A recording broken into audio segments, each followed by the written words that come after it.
Before I get into the review, I wanted to mention that this is going to be a non-spoiler review for the movie The Lighthouse. So if you've not seen it, feel free to watch this video without getting anything spoiled. However, at the end of the video, I do want to talk about the meanings of this movie, what I thought, because this movie is insane.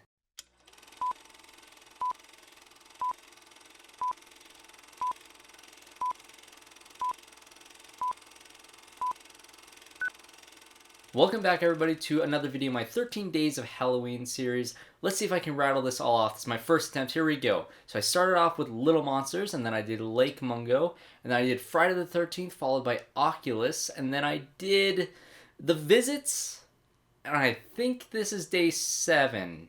I forgot it comes at night. You know, close enough. This is my 13 Days of Halloween series, and I saw The Lighthouse, which is a new A24 horror, mystery, fantasy, thriller comedy that is just really bizarre.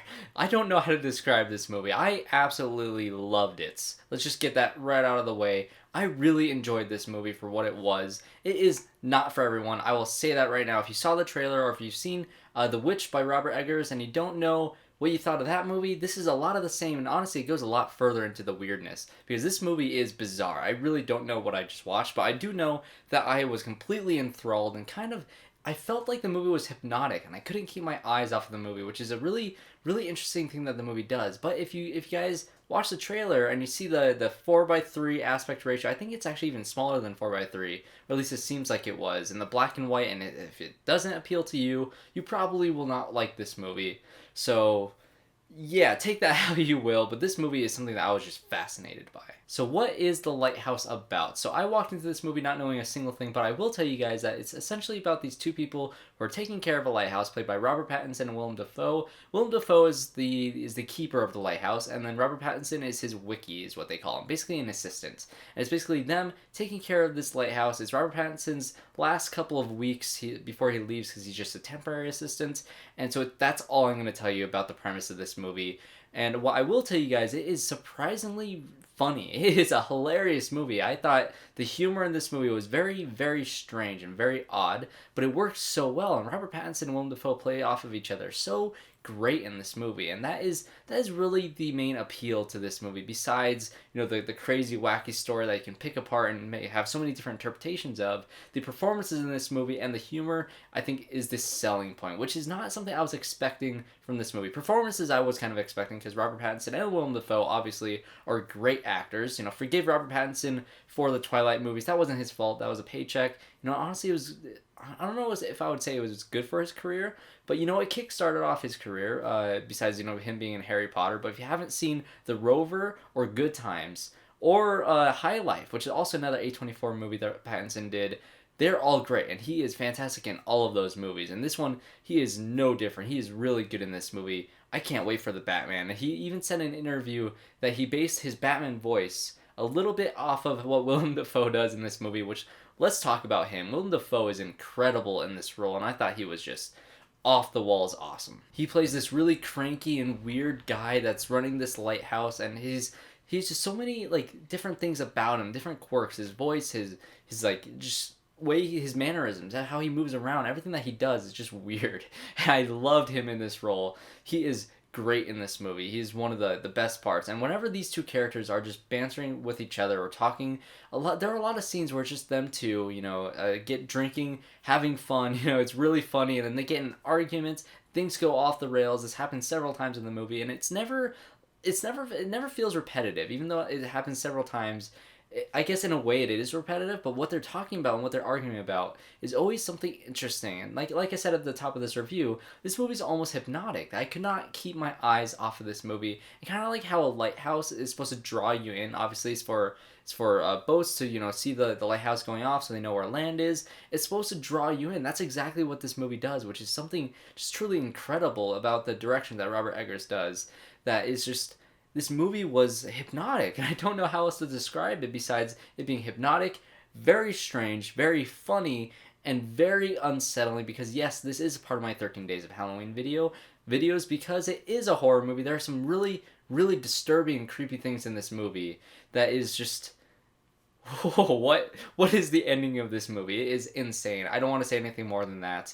I really did love this movie. If you guys are interested, if you saw the trailer, and if you have any inkling of interest into this movie, or if you love The Witch, which I love The Witch, I'm not sure if I like this movie as much. I do need to see it again, because this is a movie where as soon as it ended, I kind of wanted to just, hit the replay button, start it over from the beginning. Let me sit down and sink this in all over again. So I'm gonna give this video or this movie a very high praise. Definitely go watch this movie. If anything that I said is any interest to you at all, go see this movie. Now, I do want to get into spoilers, like I said, so this is the spoiler section of the video. Here are my thoughts and interpretations of the ending, how I thought walking out with my friend, how we were kind of bouncing off of each other, talking about what this movie was trying to say. And I think we got it completely wrong, but I want to express it anyways, because we looked online and it's very different than what we got. But essentially what happens in this movie, like I said, spoilers, it feels a lot like The Shining, and the cabin fever, isolation feel,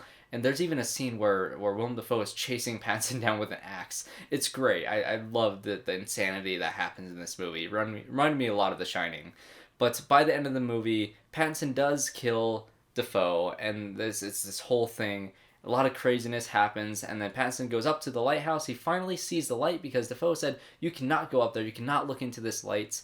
And he finally gets up there after all this time, after these birds were like staring him down, face-off style. It's, like I said, very strange movie. But as soon as he gets up to the lighthouse, finally, after all this anticipation, he looks into the light. And it, like, for us as an audience, it just looks like a light, right? But his face starts burning and he starts screaming, and it's very, very unsettling. And he falls all the way down the stairs at the bottom of the lighthouse. And you see in one of the final shots of the movie, his eye is missing. The birds are picking at his body, and he's dead. And it's just, it's very unsettling. And what I thought this movie was, because it plays a lot with whether or not Willem Dafoe's character and Robert Pattinson's character are the same person, and it's the two aspects of this character's mindset, his psyche, and they're the same character, and you're just living with this guy going mad in the middle of nowhere all alone. And that is what I thought for the large majority of this movie. But by the time it ended, I kind of moved away from that theory, because I thought maybe it was purgatory, right? And maybe because of his sins, what he did by killing one of his old coworkers and him being on the run, maybe after he dies eventually, this is his hell. And the lighthouse, the lights, is heaven, and he can't get up there because of what he did. And when he tries to get up there, it turns him away. It burns him, knocks him down, and he's just stuck in this purgatory hell forever. Now, those two theories are very different, because I'm still not sure if it was the same character or not. I do need to watch the movie again to see if it is two separate people, because at one point, like I said, I thought it was, but by the end I thought it was two separate characters. I really don't know. But when I looked it up, I found some very interesting stuff that the director said, and I kind of leaned more towards this theory of how it went down. I will link this article down in the description below if you saw the movie and you want to know exactly what this says. I am just going to do a brief summary of what this says. So Mashable has an article titled, "What the hell did the lighthouse even mean?" And it goes off by starting with a bunch of stuff about how the movie has an entire homoerotic type of like thematic tie between the entire movie, and this tension between these two characters and how they're kind of drawn to each other. Like I said, like a lighthouse draws these people together. There's a lot of things about desires. There's a lot of phallic symbols. The lighthouse, even the director said, is kind of a phallic symbol. I think Pattinson said that in the script. It overtly says that it is, and it's very, now that I look back and I read this and I think about it, I 100% see this theory of how it's this entire like drawn thing between these two characters, and it's a bunch of like sexual desires throughout the entire movie with the mermaids and everything like that. Like, weird movie. If you have not seen the movie and you hear what I'm talking about, yeah, this movie goes in some weird, fantastical places.